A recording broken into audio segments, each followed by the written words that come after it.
The British people have voted to leave the European Union, and their will must be respected. The British exit is an epicentre of perhaps an event that will reverberate around the world as a shock that gets people thinking, well, perhaps the economy won't be as strong going forward. From an Australian perspective, a British exit, I can't see how that has a huge amount of impact here in Australia economically, being so far removed geographically. But we are thrown around on the waves of turmoil and volatility in markets. So any sort of British exit, and we see share markets across Europe start to tank because of that. That'll transfer across the Atlantic to the US, and as a byproduct, it saps confidence out of our market. And any pullback here shakes people's confidence. And if you make those moves to start to separate yourself out to protect your country, and I can understand the rationale behind that, it's a very dangerous thing to do. And I think collectively as a community, we all need to come up with policies and scenarios and ways of dealing with terrorism and refugee crisis and what have you. And Australia's no different. We need to participate in global solutions. And you could be left alone if we went down that path as well, being isolated geographically and isolating ourselves from the world trade community. You could imagine the impacts on Australia. We'd be left out there by ourselves and our economy would suffer and die because we're cutting off global trading partners.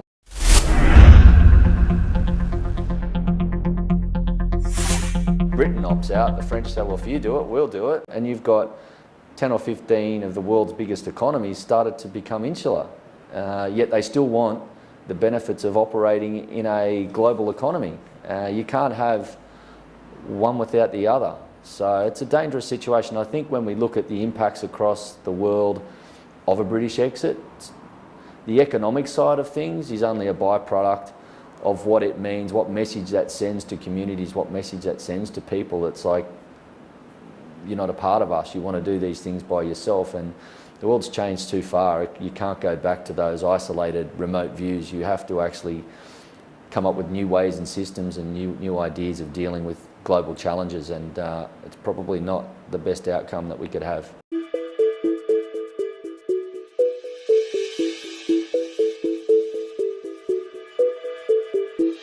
I don't think it does. I'm not a political or an economic expert on the ground in the UK, but they've got their manufacturing base is gone.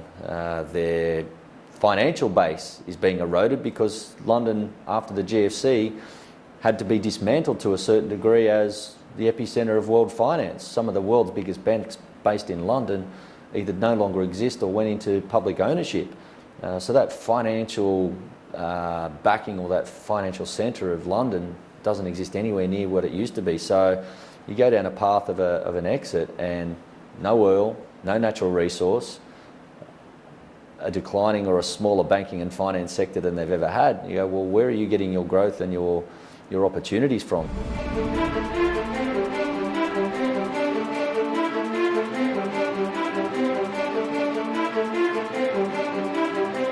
The economy's in a situation where we can't afford to have a big spending government. We've got a massive debt pile.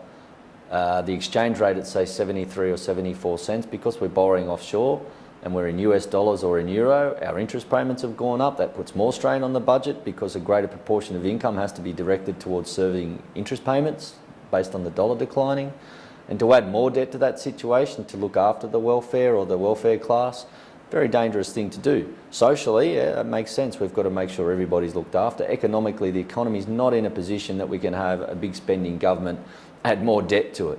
At the same time, fiscal conservatism is also a dangerous thing because our economy is not robust enough to go through austerity, which was a big policy change in Europe, where governments in Germany and France and Italy and the UK all went through a budgetary process of cutting spending, and it stops and contracts an economy. We're halfway between. We don't have the growth to support a big spending economy or a big spending government, and we don't have the growth to be able to deal with a fiscal austerity shock.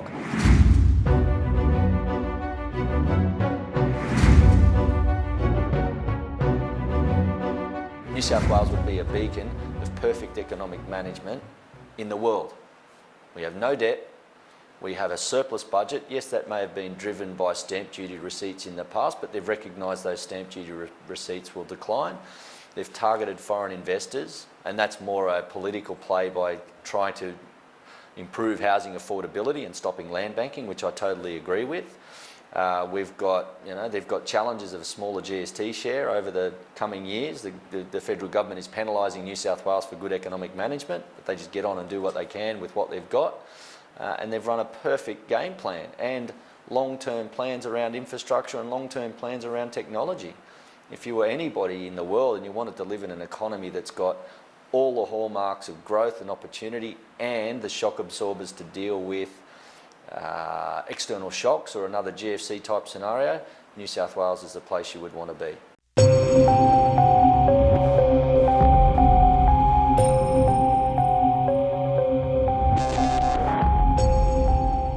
There were two parts to it. There were the proposed changes around contribution restrictions for superannuation, and at the same time both parties have a viewpoint around negative gearing.